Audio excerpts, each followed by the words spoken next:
Miquel, a priori hauríem de veure la cara positiva d'aquest Terrassa, la cara de l'equip que a casa treu els màxims punts possibles, atès els 4 desplaçaments consecutius en què no ha pogut arrencar cap punt.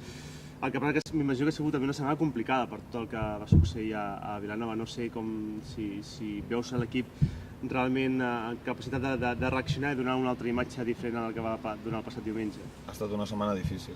Difícil pel resultat, difícil per la trajectòria que portem fora de casa i difícil per les ganes que té l'equip de tornar a competir, fer-ho a l'estadi davant de la seva afició i fer un parèntesis amb aquestes situacions que vivim com a visitants, tornant a guanyar com a local, fer-ho al nostre estadi on som l'equip més fort i fer-ho davant d'un magnífic equip com és la Pobla de Mafumet.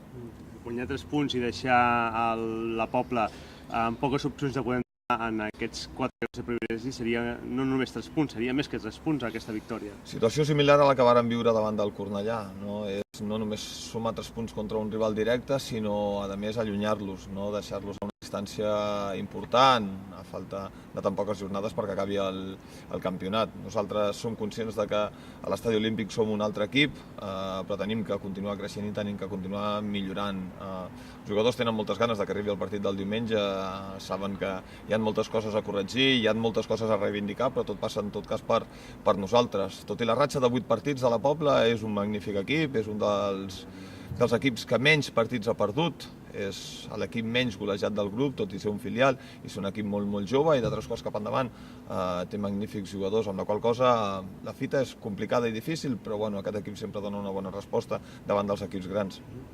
Volia preguntar precisament per això quin tipus de partit t'esperes davant d'un rival que després de moltes setmanes sense guanyar va guanyar l'altre dia a l'Europa i que té la millor defensa del grup en comparació amb vosaltres. No sé si serà un d'aquests partits que evidentment que s'ha d'intentar aprofitar al màxim les ocasions que pugui donar-te a la Pobla, no?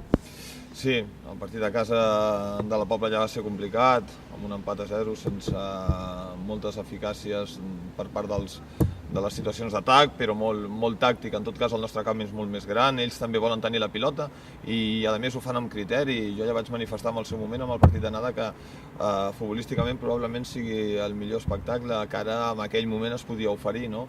És veritat que arribem els 2 equips en diferents situacions, en diferents moments de forma. Ells, després de tornar a guanyar, quan la seva última victòria havia estat precisament fora de casa i davant del Castelldefels, i 8 jornades sense guanyar, però no perdia molts partits. És un equip que ha empatat moltíssim, només ha perdut 6. Nosaltres juguem a casa, juguem a l'Estadi Olímpic, som conscients de que tot el que pretenem fer passa per sumar de 3 en 3 davant de la nostra afició i no tenim altra cosa al camp que competir per treure els 3 punts.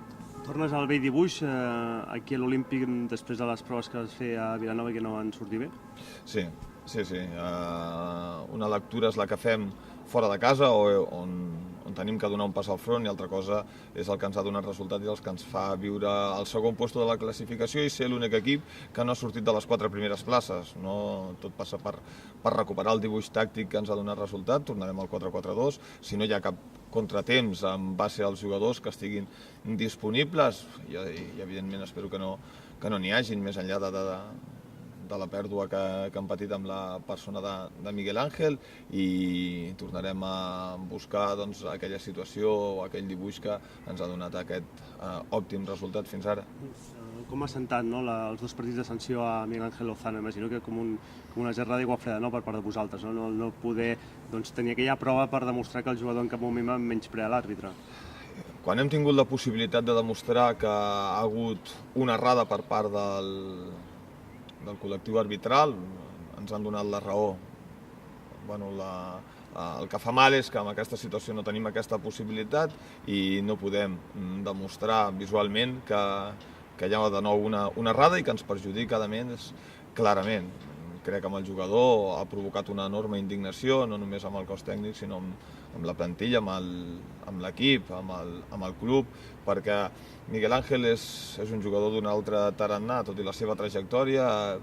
És un dels jugadors més humils d'aquests vestidors, és un exemple pels seus companys amb el treball, amb l'entrenament, amb l'esforç, amb el compromís i amb la implicació, i una persona molt respectuosa amb els àrbits. Crec que clarament es van precipitar i que la decisió precipitada que va prendre l'àrbitre ens ha perjudicat i molt. Osuna, Toni, Romero, Miguel Ángel són les 4 baixes a priori que tindrà Miquel Olmo. Com està Peparau? Miguel Ángel m'imagino que s'ha recuperat del procés gripal. Com està la mateixa plantilla? Bueno, Peparau tampoc el tindrem i Urbano és complicat que estigui, tot i que ha començat a treballar amb el grup. Probablement li falta la forma física i potser, si no per la setmana que ve, per al proper partit a casa, podrem disposar no només d'Urbano, sinó espero també de Toni i d'Osuna. Peparau per aquesta setmana no arriba, amb la qual cosa espero que estigui pel proper partit fora de casa, amb la qual cosa en qüestió d'una setmana, 10 dies, espero només tenir a l'infermeria a Romero, que és el jugador que està lesionat de gravetat. Llavors que quedes amb 16, 17, no? Quedes de jugadors per fer la convocatòria? Ahir vàrem patir un petit ensurt amb Xavi Molís, se li ha fet una ecografia aquest matí, tenia molèsties als isquios, sembla ser que l'ecografia és neta, hi ha un punt de dolor, en tot cas avui avaluarem el seu estat, però espero que estigui disponible per diumenge. Llavors serien 17 jugadors.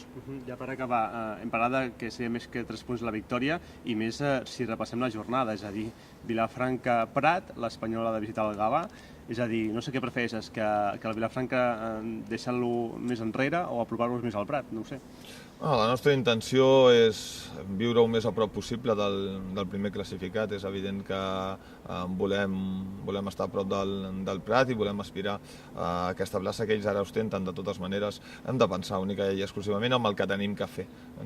Darrerament volem veure una miqueta més enllà i això ens aparta dels que ens ha donat èxit. Tenim que pensar partit a partit, tenim un partit molt difícil i molt complicat, hi ha enfrontaments importants, hi ha també un Sant Boi Manlleu i el Sant Boi està en una ratxa espectacular i potser és una de les possibilitats que té d'enganxar-se al grup i tenir alguna opció, amb la qual cosa aquest grup sempre ens diu cada jornada que és molt complicat guanyar i treure els partits, però nosaltres tenim que pensar en nosaltres, tenim que pensar en la Pobla, amb el que tenim que fer, tornar a repetir i incidir en aquelles coses que fem bé i guanyar l'Estadi Olímpic.